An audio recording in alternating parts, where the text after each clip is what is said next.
I'm super excited about today's topic because this is one of the most simple strategies that you can deploy in your business, whether you're getting your first lead, your first client, your first commission, or you're trying to go to that next level, but you forgot the fundamentals. You forgot what it was like starting out in your real estate career. So this really is designed to help you from a new real estate agent perspective, but also from an agent that has already had a good amount of success, but there's some foundational elements that you're gonna find in this video that are gonna help you out.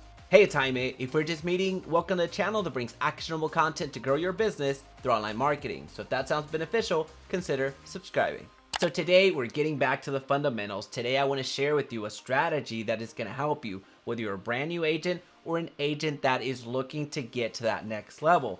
In this strategy, you don't have to spend a dime. You don't have to go out and purchase a software. You don't have to do anything. So your strategy that you're going to deploy today is one that you can take action on today. And this strategy has to do with your sphere of influence, your SOI. This is family members, friends, coworkers, or past coworkers, people that you went to school with, all of that fun stuff. All of these people fall into your sphere of influence. And this type of strategy is probably something that you have heard in the past of, hey, reach out to your sphere of influence. Now you've probably heard that, but very rarely will you hear something tangible, something actionable that you can follow up with. You're often told, whether that is in real estate school or your brokerage, hey, reach out to your sphere of influence. But nothing substantive follows behind that. So we're fixing that today. So let's get tactical right away. I want you to get a list together of 25 people that are above 18 years of age that you call your sphere of influence. These are people that are within your sphere of influence. Just get 25 people. It doesn't need to be 50, doesn't need to be 100, doesn't need to be 500. Get 25 people, and I guarantee you, regardless if you just moved to a new city, if you just started out in your career, you can find 25 people that are in your sphere of influence. I guarantee it. And regardless of how you take notes, whether that's on paper or that's on Evernote or wherever it is that you take notes, you want to write this down or type this down. You want to see this list of 25 people. And if you need a reminder on, I'm just drawing a blank, I don't necessarily know anybody, I can't think of 25, I can't even think of 5 people right now, here's what you do. You go to your social media profiles and you find 25 people there. Or you go to your phone and you scroll through your contacts list and you find 25 people there. Let's not make this hard. Reduce the friction. Take action right now. So I want you to pause this video and go to your social media profiles and find those 25 people, or open up your phone, go to the contact section and find 25 people. This is the important part. This is very tangible, very actionable. So do it. And the next step is really where you start extrapolating some gold from your list. You have to make a commitment. You're going to commit to the next 5 days to reach out to 5 contacts on that list with intentionality. So as a reminder, you have 5 contacts per day to get to those 25 people that are already on your list. And this is where I really deviate from the traditional teaching of reaching out to your sphere of influence.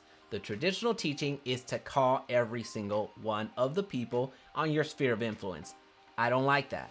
And you don't have to do it that way. There are many different ways to make meaningful connections with the individuals on your list. And you get to pick. It is your business. Because think about it. It's not all about you.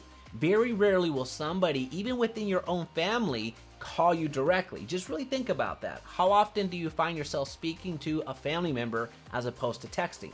How often do you find yourself calling your old college roommate? It doesn't happen all that often. So take it one step further. When this strategy of calling your entire sphere of influence was created, what was the primary mode of communication? Well, that was calling people. That was calling people on the phone. A lot of things have changed since then. A lot of different social media have been introduced, and patterns and way of communication have also changed. So by all means, feel free to text that person. Feel free to DM the person that is on your list. It really doesn't matter as long as you're being intentional with reaching out to them. You need to reach out to 5 contacts every single day to get through your list of 25 within the week.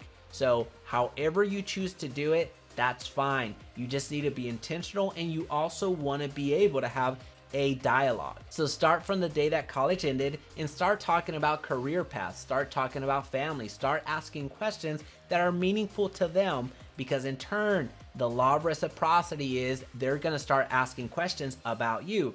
And it's gonna always happen 10 out of 10 times that they're gonna ask you what you're doing now. And what you're doing now is real estate. Now, here's the difference between reconnecting with somebody for the sake of reconnecting somebody versus having an actual business. If you want to have an actual business and really deploy this strategy the way that it was supposed to be, you need to collect 5 pieces of information. Several of those you already have. First, you need to have the name. Well, you already know the name, so that's not anything that you need to fish out of them. Second, you need to get an updated phone number. That's something that's going to be relatively easy to do.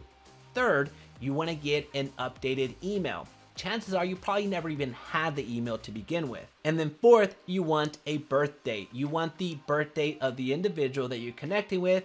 And then lastly, 5, the address.